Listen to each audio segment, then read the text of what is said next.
সরকার আলুর দাম নির্ধারণের পর দেশের কয়েকটি জেলার হিমাগার থেকে বিক্রি বন্ধ করে দিলেও সরবরাহ স্বাভাবিক রয়েছে রাজধানীর বাজারগুলোতে। সরবরাহ স্বাভাবিক থাকলেও নির্ধারিত দামের বাইরে এখনো বিক্রি হচ্ছে আলু। ফলে সরকারি সিদ্ধান্তের সুফল পাচ্ছেন না সাধারণ ক্রেতারা। বিজন কুমারের প্রতিবেদন, ছবি তুলেছেন রিয়াদুর রহমান পিঞ্জু।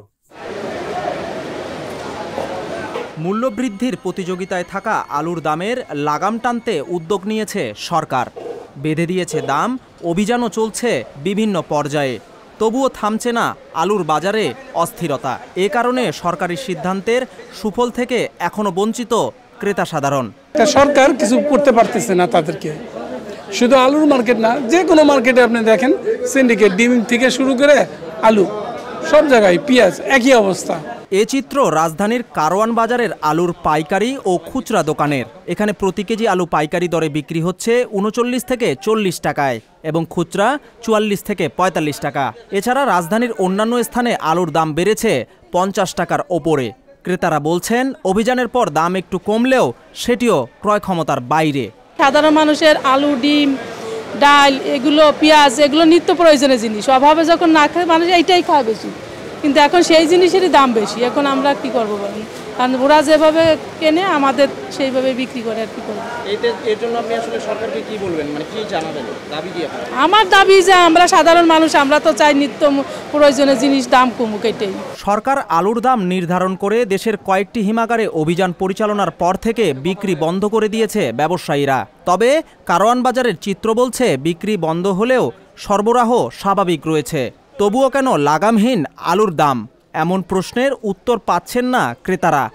তাদের অভিযোগ, এর পেছনে রয়েছে ব্যবসায়ীদের সিন্ডিকেট, যার লাগাম টানতে ব্যবসায়ীদের লাইসেন্স বাতিল করার কথাও বলছেন কেউ কেউ। ট্রেড লাইসেন্সগুলো যদি তাদের বাদ দিয়ে দেওয়া হয়, যদি সরকারি নিয়ম না মানে তাদের ট্রেড লাইসেন্সগুলো বাদ করে দেওয়া, তাহলে হয়তো তাদের হবে, আর নাহলে জরিমানা। বাজারে লাল ও সাদা দুই রকমের আলু রয়েছে, তবে কদর ভালো সাদা আলুর।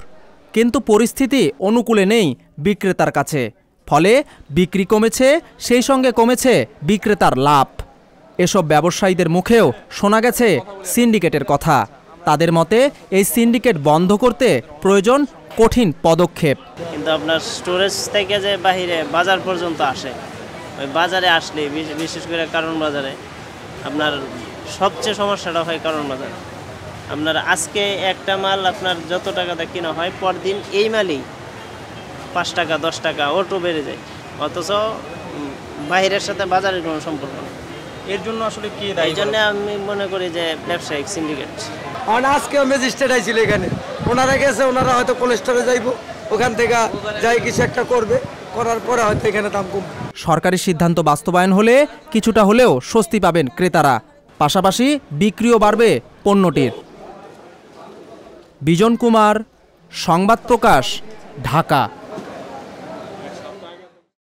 সংবাদ, ফিচার ও অনুষ্ঠানের জন্য ভিজিট করুন সংবাদ প্রকাশের ওয়েবসাইট এবং যুক্ত থাকুন ফেসবুক পেজ ও ইউটিউব চ্যানেলের সঙ্গে।